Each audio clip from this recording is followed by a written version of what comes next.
Hey guys, this is Jose Trujillo once again, coming to you from the art studio. I just did another painting. Check out that video. This is gonna be, of course, a new one. Bam! Okay, here we go. Keep it cool, keep it simple. If your mind is messing with you, do something else. The mind tends to do that, you guys. If your mind is, this is graphite, okay? Graphite. It's like a pencil, just like the lead of a pencil. If your mind's messing with you, you guys, try do something else. Try doing something else. Don't force yourself unless this is your cup of tea. By all means, you have to really change your mind about it. What I mean is that, as I mentioned in other videos, as artists, our mind tends to play with us. Games. This doesn't just happen to artists, you guys. This happens to all sorts of professionals. Okay? Every professional out there. This happens to salespeople, accountants, everyone. Your mind will mess with you because your mind is trying to protect you. Your mind is trying to get you to not do something that is challenging because it feels like the world's going to end. Okay? Some people don't like what I am talking about here, but I'm not talking about paint like me or this is the way to paint. No, this is me. I'm talking about whether you paint realistic, impressionistic, any ism or any modernist or modernism or whatever, abstraction, whatever you do.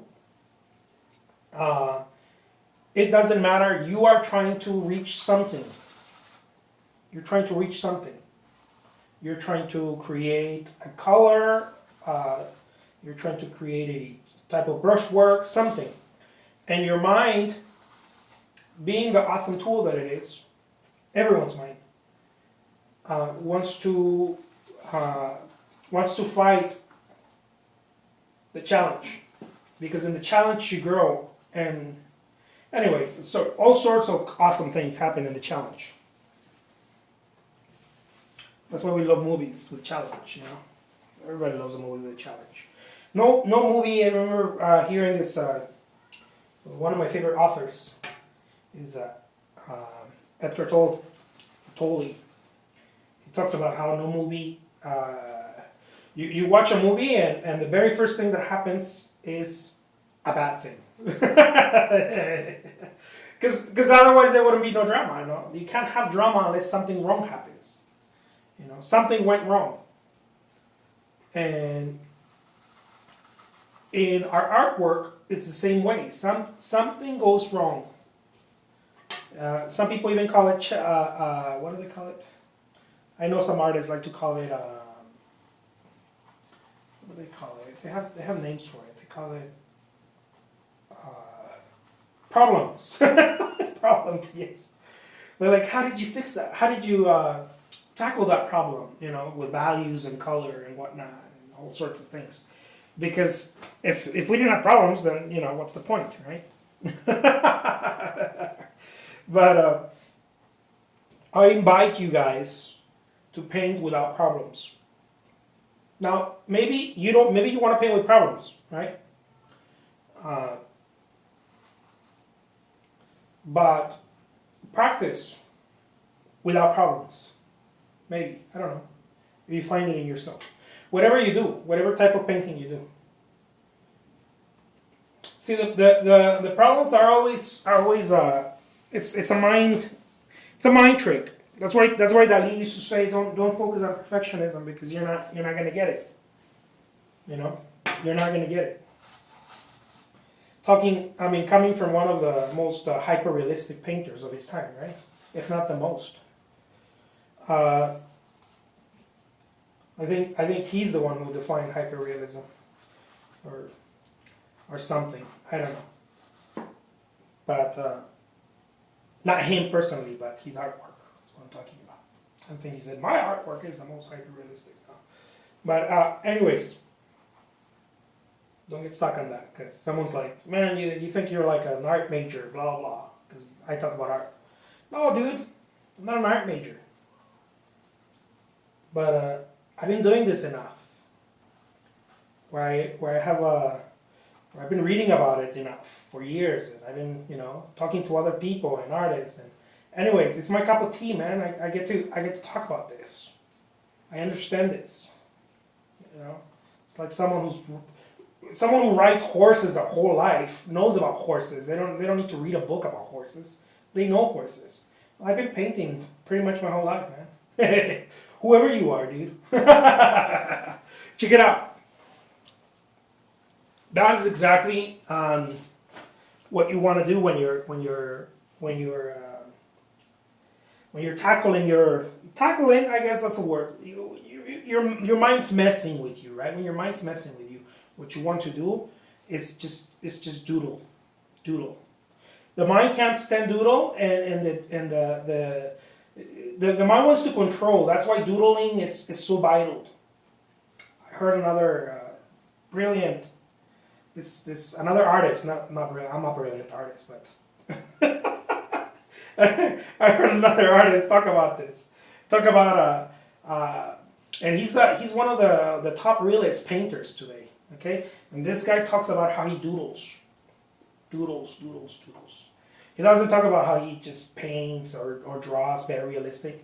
No, he doodles because you're training the mind to accept different forms of reality and different dynamics. Every time you're doodling, you're informing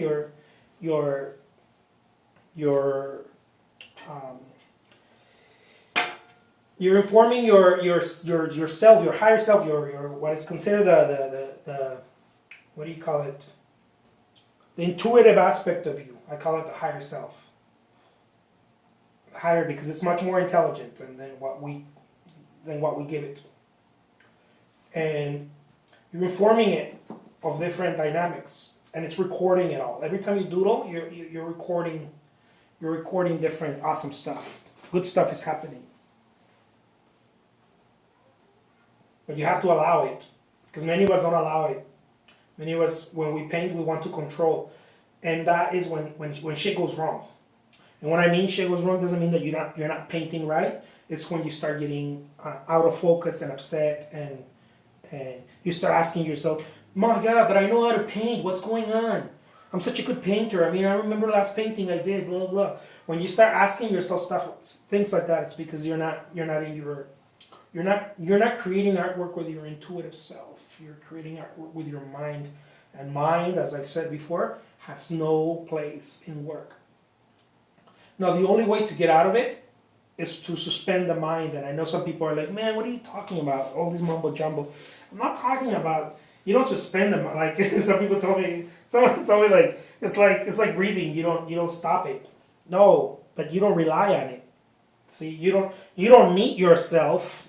You don't need you don't need to be thinking about breathing in order to breathe, or palpitations or anything. You don't need to be thinking about it in order for that to happen.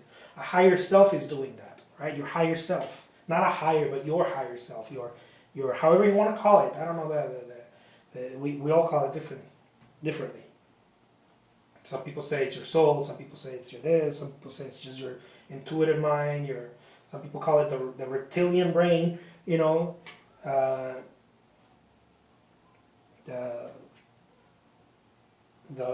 what do they call it? I heard some people call it the Buddha in you, the whatever. It's that which can't be pointed at. It's je ne sais quoi. Anyways, so when you're creating artwork, you want to create from that point, but it becomes difficult to create it from that point. Some people tell me, "Man, you shouldn't be telling people how to create art," or blah blah. I'm not telling you what to create or how to do your thing. It sounds like that. No, what I'm saying is that it becomes richer. It becomes richer. The experience becomes very rich when you suspend most thinking. And the way you suspend most thinking is through a series of things. It's through practice, of course, because you become more competent, and then you become more confident, and then you don't have to rely on thinking so much. Then the other thing that happens also, the way that happens, is when you, like me, I start talking or I start doing something else. Maybe you need to be quiet. Maybe you don't need to be like me. You know, maybe you listen to music or I don't know, whatever.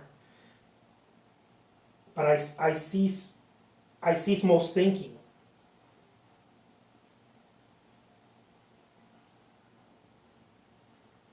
It used to work for me a lot when I was listening to music, but at some point, sooner than later, you have to stop relying on things. And you have to train yourself, because what if you don't have music? Or it used to work for me when I went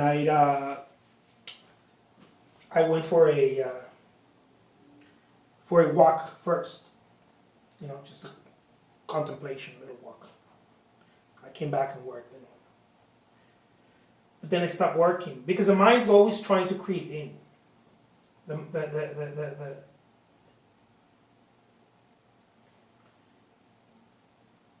See, the mind's always judging. It's what it does. It's how it survives. It's one of the ways it survives. It's like, oh, I like this deal. I don't like this deal. You know. When you're painting, you're always judging. You're either judging yourself, or you're judging the colors, or you're judging the something, right? It's how we do our deal. When it becomes a problem, it's when it doesn't allow you to just paint. And you're like, It's always solving some sort of problem. You're creating, or you're painting, but you're solving some sort of problem. When that starts happening,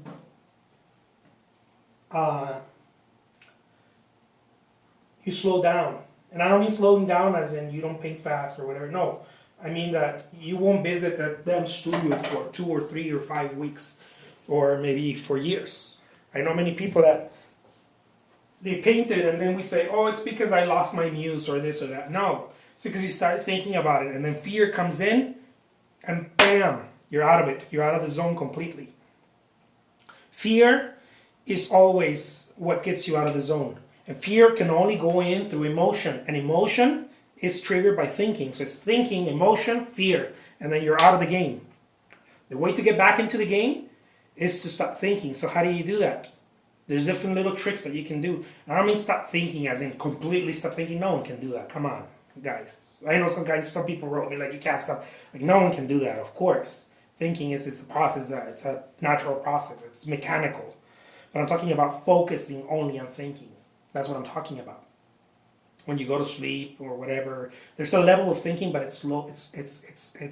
There's less of that. When I mean stop thinking, I mean reduce it. There's less of that. So that there's more action. The more action there is, the more intuitive and the more intelligent you become. Any people that work in any environment know that the faster you work, the more busy you are, the busier you are, you're moving, the more intelligent you become. You catch them in the air, as we say in Spanish. In Mexico, actually. You say that, you can catch them in the air. It means that you're alert. When it's slow, you start messing up. And I mean slow again. These are my raps. I don't mean slow as in you're painting. I mean slow as in you're thinking about it. You do a brushwork and then you step back and then you think about it. And then you do another brushwork or 2 or 3 and then you step back, or you'll do this.